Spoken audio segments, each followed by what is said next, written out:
Welcome back. Just want to take a few minutes to bring you up to date on a few things. You know, recently I've made a couple of pin videos. One was the epic fail on the V segment. A lot of comments on that. And we've got a follow-up coming to that real soon. It'll be a successful one this time. And then we had the X blank as well, and a few comments to that. So I want to follow up on a couple of those questions and comments. On the X blank, somebody asked me, do you have to use woods of the same hardness? And you know, I've never given it any thought, but I stay away from real soft woods and real punky woods. So I guess in a way I do stay within close to the same hardness. In this last one I used some ebony, which is harder, but I've never really given it any thought, but I do stay away from the real soft woods when I'm doing segmenting. And then it asks too, what pin kit did I use on the X blank? Well, that was the Atrax rollerball kit. It's sold, or it's distributed by Berea Hardwoods. You can see it at bereahardwoods.com, but I also buy it through beartoothwoods.com. So that's where I buy most of it. And then in the V segmented, the failed video where it blew apart on me, I had several questions. It asked me, how do I drill? Well, on that one, I drilled on the drill press. I think on the next one, but sometimes I drill on the lathe as well.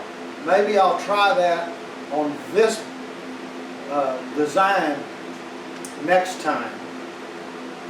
And somebody asked, carpet tape, can you use carpet tape to hold the blanks together to make sure the cuts on the bandsaw match perfectly?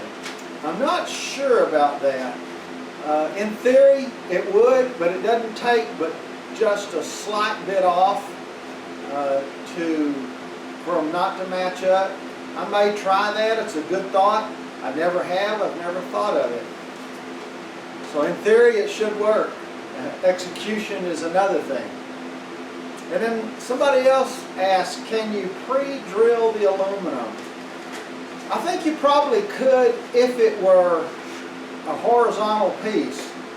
Remember, we've got those in there at 45-degree angles. I don't know if I could pre-drill that or not, since it's set in there at a 45-degree angle and a V.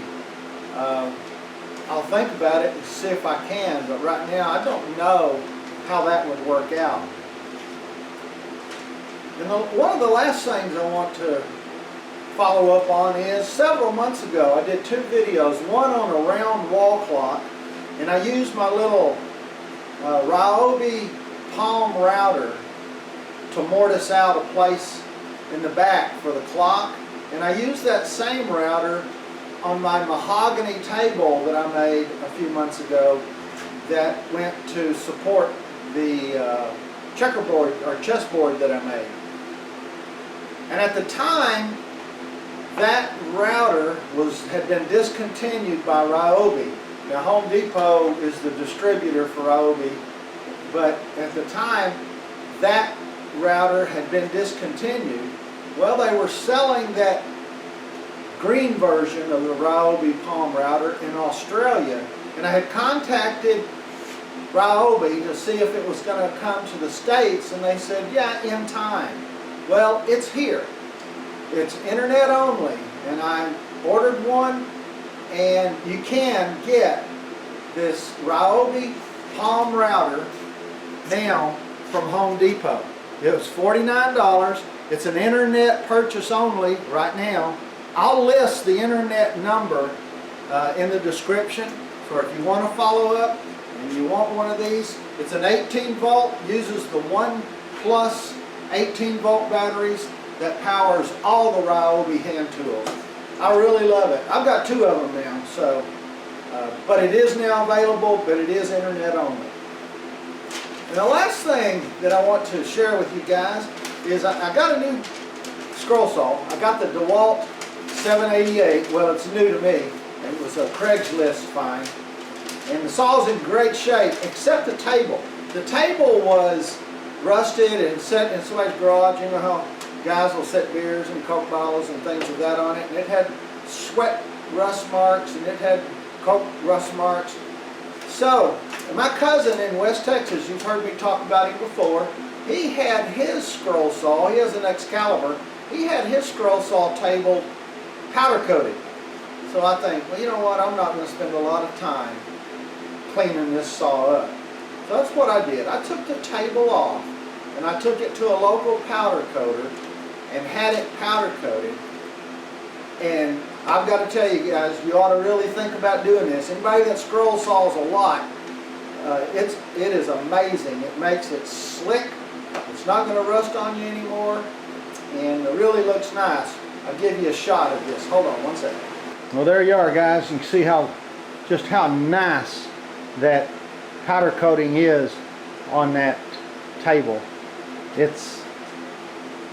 It really makes a big difference in how the scroll saw functions, and you slide your piece. That stand is from the plan from Steve Carmichael from the Carmichael Workshop. He did a video not long ago. I'll put a link in the bottom. So very, very easy to make, functional stand for a scroll saw. Well, that's a few things I wanted to bring you up to date on and fill you in. And I hope you found it useful. Be watching this week, later in the week, probably Sunday. We've got a video coming out on one of my little toy helicopters that I make. I referenced it back in June or July. Got a craft show coming up. These things are real popular, so I'm making several of them. And then some other construction toys later in the month. But the plan right now is to release that video this weekend. Next week we're going to get back to the V-segmented pen blank.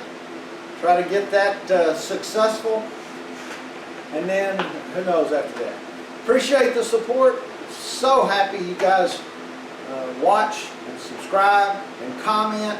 Love it. Leave me comments. Like our video.